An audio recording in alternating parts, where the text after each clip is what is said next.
Hey, Scarefest friends! Ho, ho, ho! Which one of you hookers am I referring to? This is Joe Lewis of Bonehead Weekly. Yes, this week I'm doing something festive.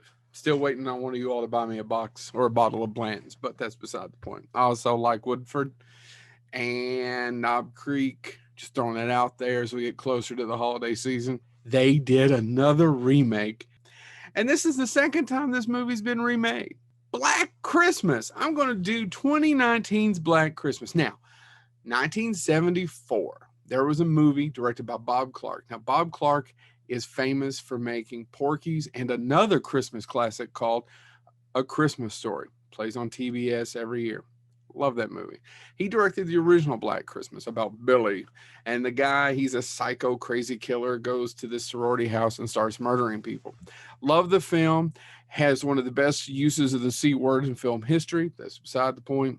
In 2006, Glenn Morgan came along. He used to work on the X Files. He worked on Final Destination films and remade it again. It's about this escaped maniac returning to his childhood home. It's not very good. I can't recommend it, the 2006 version of Black Christmas. The only thing I can say about it is dark. It is a hard R. But see, they couldn't leave good enough alone. They had to reimagine it. And it's another one of those Blumhouse films. Remember when we were talking about Blumhouse the other day? Now, this movie has a 3.3 rating on IMDb. I didn't look it up on Rotten Tomatoes.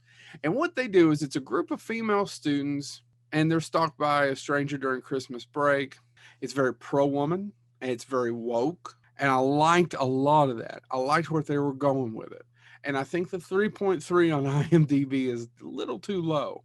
But here's the problem. Sophia Takal directed it. Never heard of her. Looked up a couple of other movies. I've never seen them. Is that you can be woke and you can have a strong message. And I'm cool with that, actually. I think it's cool. And as someone who works in higher ed on a college campus, I got a lot of the jokes that they'd made in it. Is you also have to make a good movie with that. Imogene Poots, which is just a funny name to say, is the star, and she's a great actress. Also has Carrie Elwes in it. But the problem is there's no scares, there's no twists, there's no turns. It's not.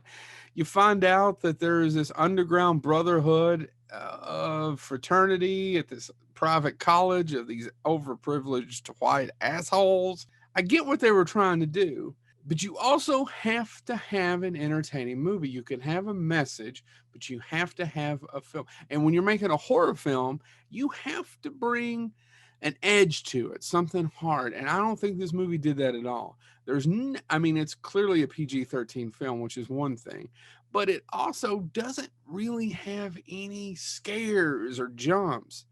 There's nothing going on that's going to go, ugh. I like that they're trying to turn the genre on its head a little bit and put some of these assholes, mostly men, on alert. The issue is I don't think they made a good horror film. They made a movie with a message and they forgot that they still have to be entertaining with the horror. I'm curious if you all feel the same way. If any of you all have seen the new Black Christmas, let me know. Evil Joe on Twitter, Joe Lewis on Facebook. Message me. Let me know, okay? It's been Joe Lewis, a Bonehead Weekly. Don't see the 2019 Black Christmas. And remember, expensive bourbon for the guy with the funny hat. Stay safe.